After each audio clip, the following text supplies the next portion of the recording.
قول لي ليه 56 منظمه تدرك في او منع الهيئات اللي بتشتغل في العمل؟ هي لأنها مسلحة، لا هي لأنها مسلحة، ولكن المنظمات الأخرى الأحزاب الأخرى، أستاذ أربكان مهندس ميكانيكي، لماذا منعوه ولماذا طردوه؟ والبقية راشد غنوشي دكتوراه في الفلسفة، عباسي مدني دكتوراه في علم النفس، أو أنور إبراهيم القابع الآن في سجن ماليزيا دكتوراه في الإلكترونيات. فلماذا هؤلاء الذين أنت تقول هؤلاء الذين يأتون ينطلقون من أرضيتهم؟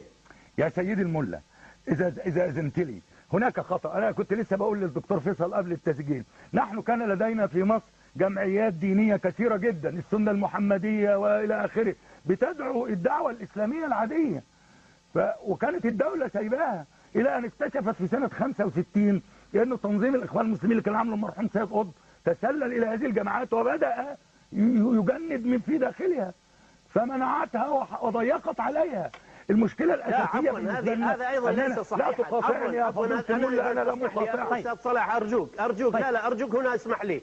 هذه الحملة الشعواء التي تعرض لها المسلمون في الخمسينات والستينات لم يكن فقط في مصر، وأنت تعرف أن محمد عيديد الأندونيسي لما قام بانقلابه في ثالث أكبر حزب شيوعي في أندونيسيا أحدث بحيرة دم في جاكرتا.